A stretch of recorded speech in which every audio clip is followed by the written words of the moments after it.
options for everyone. And there's options for all kinds of sexualities. Hi everyone, my name is Avanti, and here is part 2 of the questions you had last week. Let me know if you have any more questions or if you'd like any other video ideas. Super happy to try to incorporate them, and I hope you enjoy it. Is the campus as good as they show in movies? Fun fact, any movie that claims to be showing Harvard is not showing Harvard because Harvard doesn't allow any filming on the main campus. So they're usually showing some private boarding school either in the US or in the UK. So that's a spoiler for you. However, the campus is really, really beautiful, and it has so much history and heritage, and it's so old. These are some of my favorite places from campus. This is the dining hall for freshmen. It's called Annenberg, and the Harry Potter hall, the food hall, was actually inspired by this design. So it's really beautiful, and you can only go there in your first year as a freshman. Another place I really, really like is the main yard. It's really beautiful, and there's always people walking in and out, and it's just a really lovely place to be. And the third place I really enjoy is Harvard Square. It's always so full of life, and you feel like you're both on a campus but in a city, which is what I love. I'm gonna link a video where I did a song cover. I had a friend film me around some parts of campus that we were allowed to shoot on. So take a look, and you'll be able to see a little bit of the campus life. Do your classmates offer to help, or do you do group studies, or is everybody very competitive? Also a great question.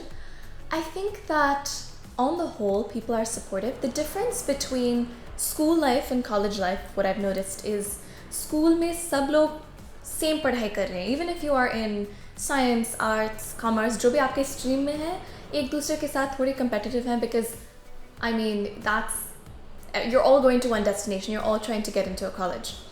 But in college, especially in the US, and at a place like Harvard, everybody's doing such different things. Some of my friends were studying astrophysics and biomedical engineering and English and classics, and I was studying psychology and global health and had a music career. So my path was very different, and that's the beauty. It can be competitive if you want it to be. I don't know who would want it to be competitive, but it can be competitive for some people, especially if you are pre-law or pre-med or any of those things.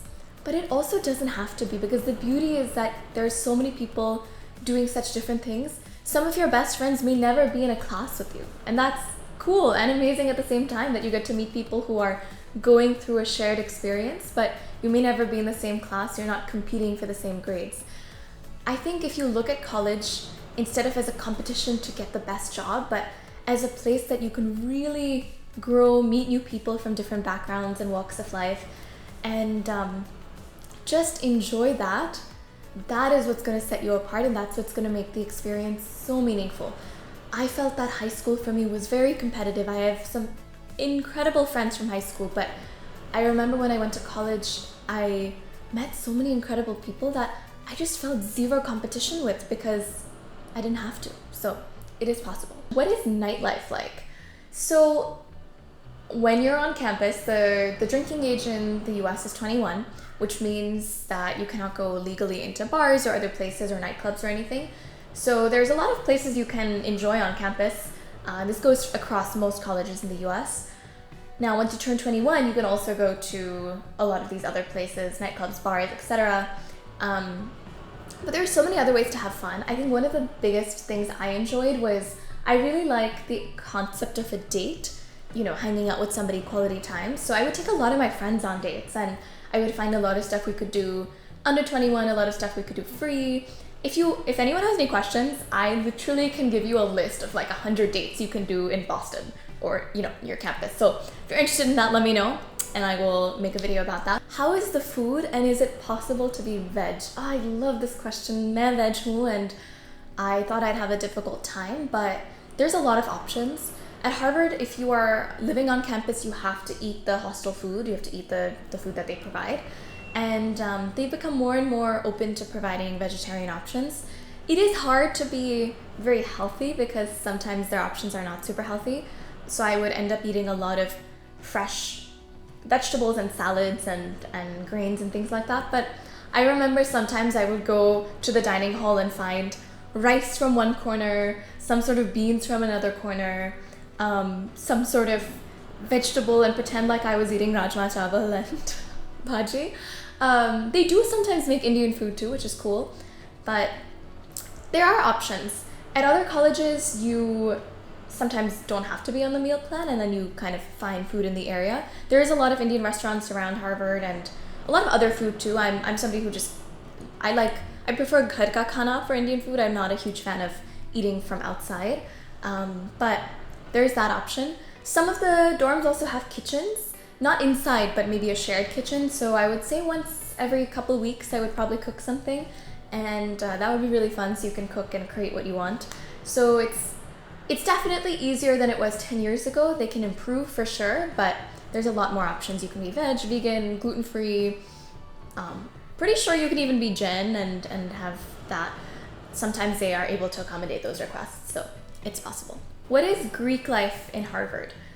So for those of you who don't know, Greek life is basically sororities, fraternities, etc. Greek life is not really big at Harvard. It's we have these things called final clubs, which are a little bit bigger.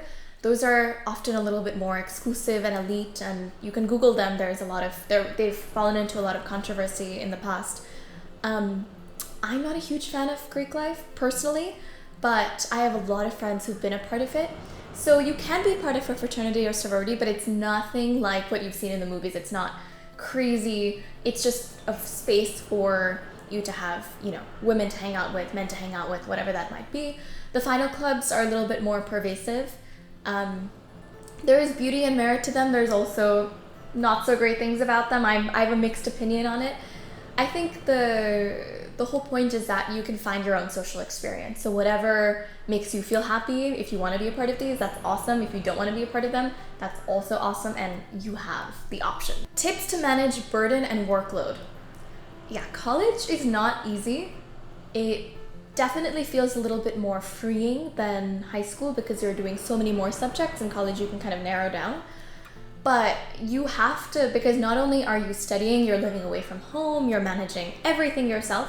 So time management is really, really key. I'm going to make a video about how I manage my time soon, so be on the lookout for that. But I think really taking the first couple of weeks to figure out what it's like and what your own rhythm is like, and then managing it. I think carving out time to do homework, carving out time to do schoolwork is really important, because there's so many things going on that sometimes it'll feel like you don't even have time for that.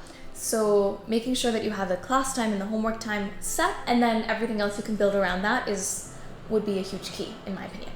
One lesson that you learned there that proved to be very helpful to increase your thinking. Beautiful question.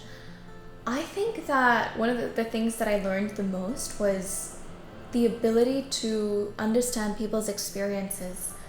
Because Harvard was not only a campus, but it was in a city, and there were a lot of homeless people who live in Harvard Square, and there's people from all walks of life, all different backgrounds, and that's just really the most beautiful thing. I think the beauty is being able to listen to, share in experiences with other people who come from such different backgrounds, and that's the beauty, and that's the most important thing for me. The biggest takeaway was learning how to celebrate and respect diversity. This next question, what is dating life like? Dating life is honestly whatever you want it to be. I've had friends who've been in serious relationships all throughout. I've had friends who have just had, they're fun throughout. It's anything you want it to be. There are people who use the dating apps. There are people who meet each other at class or parties or in their dorm, whatever it might be. There's no pressure necessarily to be in a relationship, and I would say that unless you feel like you found something truly beautiful, don't necessarily rush into a relationship. It's a great time to build friendships, and friendships that turn into relationships are awesome. If you want to have fun, also have fun. That's just not, hooking up culture is not my style, but I understand the appeal of it. So there's options for everyone. And there's options for all kinds of sexualities. There's options for all kinds of backgrounds. Is it easy to get a job to support yourself? That's a great question.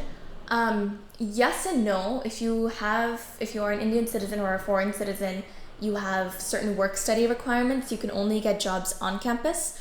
But the on-campus jobs, there's options ranging from you can work at the library to a cafe to more, study related things that you want to do. So there's a lot of options for that. If you're not an Indian citizen and you're a US citizen, you can of course do other forms of employment.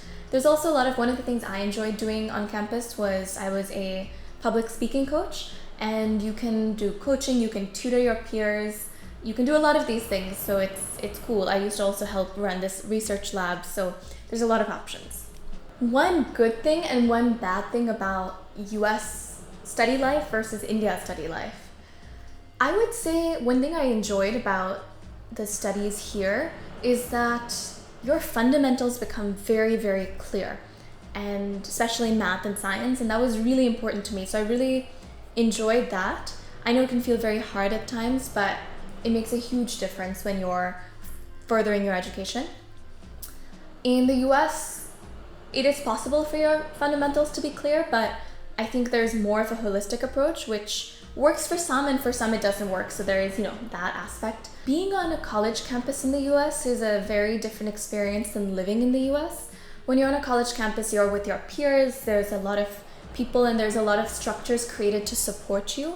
You have older grad students, you have professors, mentors, there's all these systems, you have advisors and things.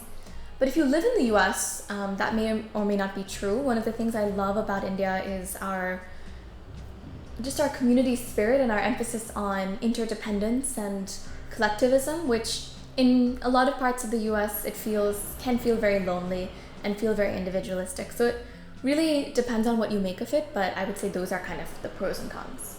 Here's part 2. Please don't forget to like, share, subscribe, etc., etc.